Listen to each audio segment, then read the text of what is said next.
Hi అండి. Welcome to lady programmer channel. Computer organisation and architecture సిరీస్లో మరొక వీడియోకి స్వాగతం. ఈరోజు మనం నేర్చుకోబోయే topic input, output and interrupt. So before we begin, don't forget to subscribe to lady programmer and make learning simple, smart and exciting. Ready కదా? Let's begin. So ఇంట్రొడక్షన్లోకి వెళ్తే, a computer communication with the outer world అంటే input output అంటే నార్మల్గా ఏంటి, input అంటే కంప్యూటర్కి మనం ఇచ్చేవి, అవుట్పుట్ అంటే కంప్యూటర్ నుంచి బయటకు వచ్చేవి. సో ఇన్పుట్ ఇచ్చేది అవుటర్ వరల్డే, అవుట్పుట్ ఎవరికి ఇస్తున్నారు, అవుట్ సైడ్ వరల్డ్కే. సో అవుట్ సైడ్ వరల్డ్తో కమ్యూనికేట్ చేయడానికి కంప్యూటర్ కావాల్సింది ఇన్పుట్ అవుట్పుట్ డివైసెస్ అనమాట. సో ఇన్పుట్ డివైస్ అంటే send the data to the computer, output device and receive the data from the computer. Since the CPU and IO devices operate at the different speeds, ఇప్పుడు మన CPU అయితే చాలా ఫాస్ట్గా work చేస్తుంది. ఇప్పుడు మన keyboards and mouse లేదంటే ఇంకా టచ్ స్క్రీన్ కానీ ఇలాంటివన్నీ depends on the technology, but speed ఉంటుంది. సో ఈ రెండింటిని బ్యాలెన్స్ చేయడానికి మనకి IO ఇంటర్ఫేస్ అనేది ఉంటుంది అండ్ కంట్రోల్ లాజిక్ అనేవి అవసరం. Input output organisation. సో ఇప్పుడు ఇన్పుట్ అవుట్పుట్ డేటాను తీసుకోవడానికి కూడా మనకి రిజిస్టర్స్ కావాలి. అవి రిజిస్టర్ ఏంటి, INP register, OUT register and input flag, output flag కావాలి మనకి. ఇవి ఏం చేస్తాయి అంటే, ఇన్పుట్ రిజిస్టర్, డేటా రిజిస్టర్ ఏం చేస్తుంది అంటే, ఇప్పుడు మీరు కీబోర్డ్లో ఏ అని టైప్ చేశారనుకోండి, ఏ అనేది ఏంటి, క్యారెక్టర్. సో క్యారెక్టర్ని మనం ఏదైనా ప్రోగ్రామింగ్ లాంగ్వేజ్లో ఎన్ని బిట్స్గా చూస్తాం, 1 byte అంటే 8 bits. సో మీరు ఏ అని ప్రెస్ చేస్తే అది 8 bit క్యారెక్టర్గా తీసుకొని ఇన్పుట్గా తీసుకుంటుంది CPU. ఇప్పుడు అవుట్ ఆర్ అంటే ఏంటి, output register. So in the same way అది ఎప్పుడైతే మనకి ఏదైనా అవుట్పుట్ని ఇస్తుందో అదే 8 bitలో మనకి అవుట్పుట్ని ఇస్తుంది. ఇన్పుట్ ఫ్లాగ్ ఏంటంటే, ఇప్పుడు మీరు కీబోర్డ్ ఉంది, ఎప్పుడు మీరు ఏది ప్రెస్ చేస్తారో CPUకు తెలియదు, అది కీప్ ఆన్ లిజనింగ్ ఫేజ్లో ఉంటే, అది ఎక్కువ దాని వర్క్ అనేది లిజనింగ్లో ఉంటే 100% ఇవ్వలేదు కదా కంప్యూటేషన్స్ పైన. సో అందుకని మనం ఒక ఫ్లాగ్ మెయింటైన్ చేస్తాం, ఇన్పుట్ ఫ్లాగ్ అని. సో ఎప్పుడైతే అది 1కి సెట్ అయి ఉంటుందో, somebody wrote something from input device అని తనకు తెలుస్తుంది. అప్పుడు మాత్రమే వచ్చి రీడ్ చేస్తుంది, లేదంటే ఎప్పుడు ఎవరు రాస్తారా అని లిజనింగ్ మోడ్లో ఉండదు అది. అండ్ అవుట్పుట్ ఫ్లాగ్ ఏంటంటే, అవుట్పుట్ ఫ్లాగ్ CPU 1కి సెట్ చేసినప్పుడు అవుట్పుట్ డివైస్కి తెలుస్తుంది there is something to read. అప్పుడు ఆ డివైస్ అవుట్పుట్ అనేది either if it is volume అయితే స్పీకర్ నుంచి, లేదంటే సంథింగ్ టెక్స్ట్ అయితే మానిటర్ పైన మనకు కనిపిస్తుంది. These flags are control bits use to synchronise the data transfer between CPU and IO devices. So ఈ కంట్రోల్ బిట్సే మనకి CPU అండ్ IO డివైసెస్ మధ్య సింక్రనైజ్ చేయడానికి యూజ్ అవుతాయి. ఇప్పుడు మనం ఏమేమి ఇన్స్ట్రక్షన్స్ చూసాం ఇంతవరకు. ఇన్స్ట్రక్షన్ అంటే ఏంటి, ఇన్స్ట్రక్షన్ ఫార్మేట్స్ ఏంటి, అండ్ మెమరీ ఇన్స్ట్రక్షన్స్ అంటే ఏంటో చూసాం. So in the same way మనకి IO ఇన్స్ట్రక్షన్స్ కూడా ఉంటాయి. అవి దేనికి యూజ్ అవుతాయి అంటే, ఇన్పుట్ అవుట్పుట్ ఆపరేషన్స్కి. అవి ఏ ఫామ్లో ఉంటుందంటే, format of IO instruction same to same 16 bits ఉంటాయి దీంట్లో. 0 నుంచి 12 bits ఫీల్డ్లోనేమో మనకి మన అడ్రస్ ఆర్ ద డేటా ఉంటుంది, అండ్ ఈ 3 bits ఏమో ఆప్ కోడ్ ఉంటుంది, 1 bit ఏమో మనకి అది ఇన్పుట్ అవుట్పుట్ ఆపరేషనా లేదంటే ఏ ఆపరేషన్ చెప్పడానికి ఉంటుంది. సో నార్మల్గా ఈ ఎగ్జాంపుల్ అయితే I = 1 ఉంది. 1 అంటే which means it is IO instruction. Op code 111 అంటే ఏంటి, అది ఇన్పుట్ అని అర్థం. 7 in binary and remaining 12 bits specifies the IO operation. So ఈ 12 bits అనేవి మన ఆపరేషన్ ఏంటి అని చెప్పడానికి యూజ్ అవుతాయి. Common IO instructions in basic కంప్యూటర్లో అసలు IO ఇన్స్ట్రక్షన్స్ ఏముంటాయి. INP అంటే ఇన్పుట్ క్యారెక్టర్ టు అక్యుములేటర్. మనం కీబోర్డ్ నుంచి ఏ అని ఇస్తే ఆ ఏ అనేది మన ఇన్పుట్ డివైస్ నుంచి డ్రైవర్కి వెళ్ళి, డ్రైవర్ నుంచి మన ఇన్పుట్ క్యారెక్టర్ అక్యుములేటర్, CPUలో ఉన్న అక్యుములేటర్లోకి స్టోర్ అవుతుంది. అవుట్ అనేది AC అక్యుములేటర్ నుంచి అవుట్పుట్ డివైస్కి వస్తుంది. Skip next instruction if input flag = 0. ఒకవేళ ఇన్పుట్ ఫ్లాగ్ అనేది 1 అయితే ఇన్స్ట్రక్షన్ని స్కిప్ చేయాలంటే ఏం చేయాలి, ప్రోగ్రామ్ కౌంటర్ని ఇంక్రిమెంట్ చేయాలి. Program counter which holds the address of the next instruction కదా. సో ఆ నెక్స్ట్ ఇన్స్ట్రక్షన్ని మనం స్కిప్ చేయాలంటే ఆ నెక్స్ట్ ఇన్స్ట్రక్షన్కి మనం పాయింట్ వేయాలి. That's why PC equal to PC plus 1. Skip next instruction if output flag equal to 1. ఈ ఫ్లాగ్ 1 అయితే మనం మళ్ళీ సేమ్ ఇన్స్ట్రక్షన్ని 1కి సెట్ చేయాలి, ఇంక్రిమెంట్ చేయాలి. Interrupt enabled flip flop, enable the interrupt system. ఇప్పుడు మనకి కీబోర్డ్లో ఏదైనా ఎంటర్ చేసిన తర్వాత ఇంటరప్ట్ రేజ్ అవ్వడం వల్ల దాన్ని సిపియూ రీడ్ చేస్తే దాన్ని ఇంటరప్ట్ సిస్టమ్ అంటాం. లేదంటే కీప్ ఆన్ లిజనింగ్ ఉంటే అది ఈవెంట్ డ్రివెన్ అంటాం, లేదంటే పోలింగ్ అంటాం.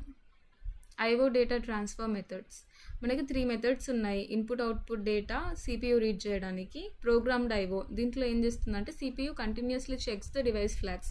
ఎప్పుడు అది డివైస్ ఫ్లాగ్స్ని పోల్ చేస్తూ ఉంటుంది.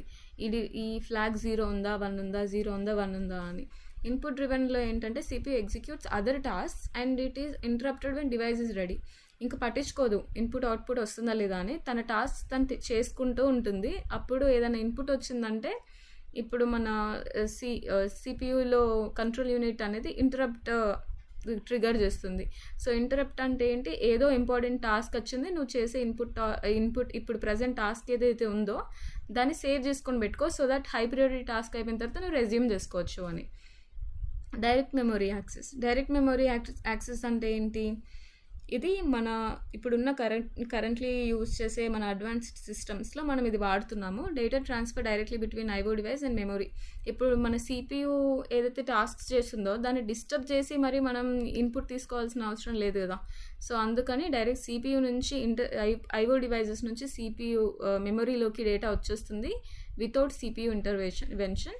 ఇది మనం లేటెస్ట్ అడ్వాన్స్ సిస్టమ్స్లో వాడుతున్నాం. The basic computer uses interrupt driven IO method. So ఇప్పుడైతే మన బేసిక్ సిస్టమ్స్లో ఇంటరప్ట్ డ్రివెనే వాడుతున్నాము. సో అడ్వాన్స్డ్ దాంట్లో డిఎంఏ ఉంటుంది. Interrupt concept.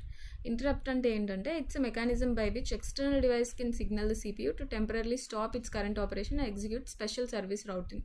ఇప్పుడు నార్మల్గా సిపియూ అనేది ఒక ప్రోగ్రామ్ ఎగ్జిక్యూట్ చేస్తూ ఉంది, ఆ లోపు ఒక ఇంటరప్ట్ వచ్చింది. ఇంటరప్ట్ ఏంటి అంటే కీబోర్డ్ నుంచి ఒక ఇన్పుట్ ఉంది, దాన్ని సిపియూ రీడ్ చేయాలి అని.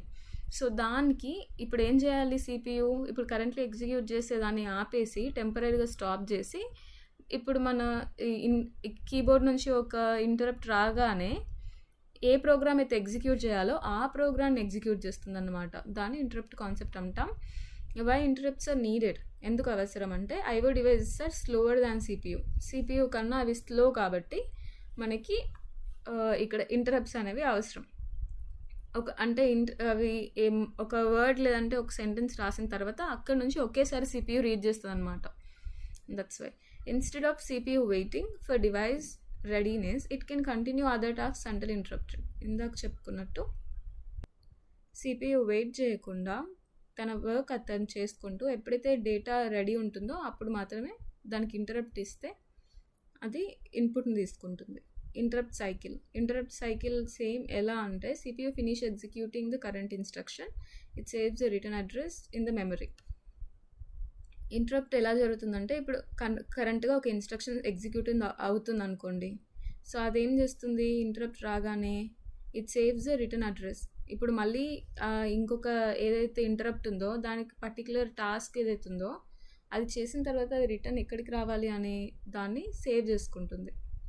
And then jumps into the fixed memory location to execute the ISR. Interrupt service రొటీన్ని ఎగ్జిక్యూట్ చేసి ఆ పర్ఫామ్ చేసిన తర్వాత రిక్వైర్డ్ ఐఓ టాస్క్ అయిపోయిన తర్వాత it will return to the main program. Sequence of micro operations. దీంట్లో save the return address అంటే program కౌంటర్ని ఒక రిజిస్టర్లో రాసుకొని set the address register to location 0. So ఇప్పుడు అడ్రస్ రిజిస్టర్ని 0కి పెట్టుకొని store the PC in the memory location 0. ఇప్పుడు మన ర్యామ్కి పాయింట్ చేస్తుంది ఈ రిజిస్టర్ అనేది. Next jump to the interrupt service routine. ఇప్పుడు ఇది మన ఇంటరప్ట్ రాగానే ఇంటరప్ట్ రిలేటెడ్ ప్రోగ్రామ్ ఒకటి ఉంటుంది కదా, అది ఎగ్జిక్యూట్ చేయడానికి దాన్ని పాయింట్ చేస్తుంది. Disable further interrupts temporarily. వేరే ఇంటరప్ట్స్ ఈ ఇంటరప్ట్స్ జరుగుతున్నప్పుడు వేరే ఇంటరప్ట్స్ రాకూడదు కాబట్టి వాటిని set to 0 and return to main program after ISR. మళ్ళీ ఏదైతే ముందు ప్రోగ్రామ్ రన్ అవుతుందో ఇంటరప్ట్కి ముందు దాన్ని రన్ చేయాలి. Interrupt enable flip flops. It decides whether CPU should accept the interrupts or ignore them. So మనకి కొన్ని బిట్స్ ఉంటాయి. ఆ బిట్స్ ఒకవేళ సెట్ అయి ఉంటే మాత్రమే మనం ఇంటరప్ట్ వచ్చినప్పుడు CPU ఆగాలి, లేదంటే దాని టాస్క్ అది చేసుకోవాలి. Timing diagram, fetch, decode, execute. ఇది ఆల్రెడీ మనకి ఇన్స్ట్రక్షన్ సైకిల్ తెలుసు. దాంట్లో ఇంటరప్ట్ వచ్చినప్పుడు ఏం జరుగుతుంది? ఫెచ్ చేస్తుంది, ఇన్స్ట్రక్షన్ డీకోడ్ చేస్తుంది, ఎగ్జిక్యూట్ చేస్తుంది. అప్పుడు చెక్ చేస్తుంది ఏదైనా ఇంటరప్ట్ ఉందా లేదా. ఇంటరప్ట్ ఉంది అంటే ఆ ఇంటరప్ట్ సైకిల్లోకి వెళ్ళి దాన్ని ఇంటరప్ట్ని ఎగ్జిక్యూట్ చేసి మళ్ళీ అది రిటర్న్ అవుతుంది ఎక్కడైతే ఆపేసిందో అక్కడికి. ఎగ్జాంపుల్స్లో check, CPU checks interrupt flag, ఇది ఎనబుల్ ఉందా. Interrupt request accepted, CPU saves the return address and jumps to the input service routine. అంటే ఇన్పుట్ వచ్చినప్పుడు ఏదైనా ఫంక్షన్ ఏదైనా ప్రోగ్రామ్ని ఎగ్జిక్యూట్ చేయాలా అక్కడికి జంప్ అవుతుంది. Reads data from input register to accumulator. Input ఏదైతే ఉందో దాన్ని రీడ్ చేసి ఇప్పుడు మళ్ళీ ఈ ఫ్లాగ్ని 0-1కు ఉన్నదాన్ని 0కి సెట్ చేస్తుంది. సో దట్ అది మళ్ళీ అక్కడ ఏదైనా ఇంటరప్ట్ ఉంది అని భ్రమపడకుండా ఆల్రెడీ మళ్ళీ 1కి 0 పెట్టేసిందంటే ఇంకెప్పుడైనా ఇన్పుట్ డేటా ఉంటే దాన్ని మళ్ళీ 1కి సెట్ చేసుకోవచ్చు. Returns to the main program. Then summary, input, output, skip, ఇవన్నీ మనం ఫస్ట్ స్లైడ్లో చూస్తున్నాం కదా. Input data into accumulator. INP register ఏం చేస్తుంది? అక్యుములేటర్లోకి రాస్తుంది. ఇదేం చేస్తుంది? Output data from accumulator. Skip if the input flag equal to 1. అంటే కరెంట్ ఎగ్జిక్యూట్ చేసే ఇన్స్ట్రక్షన్ని ఆపేయాలి.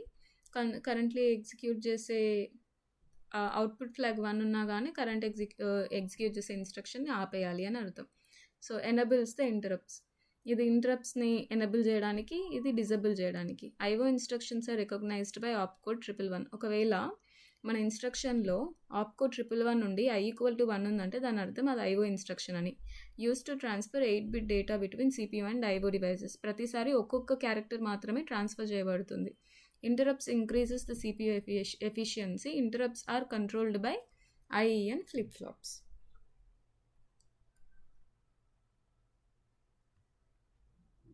సో ఇక్కడ వరకు చూసారంటే మీకు డెఫినెట్లీ నచ్చిందని అనుకుంటున్నా. So like, share and subscribe to lady programmer. Also let me know in the comments which language would you like me to continue in and where are you watching from. So next video lo kaluddam. Bye bye.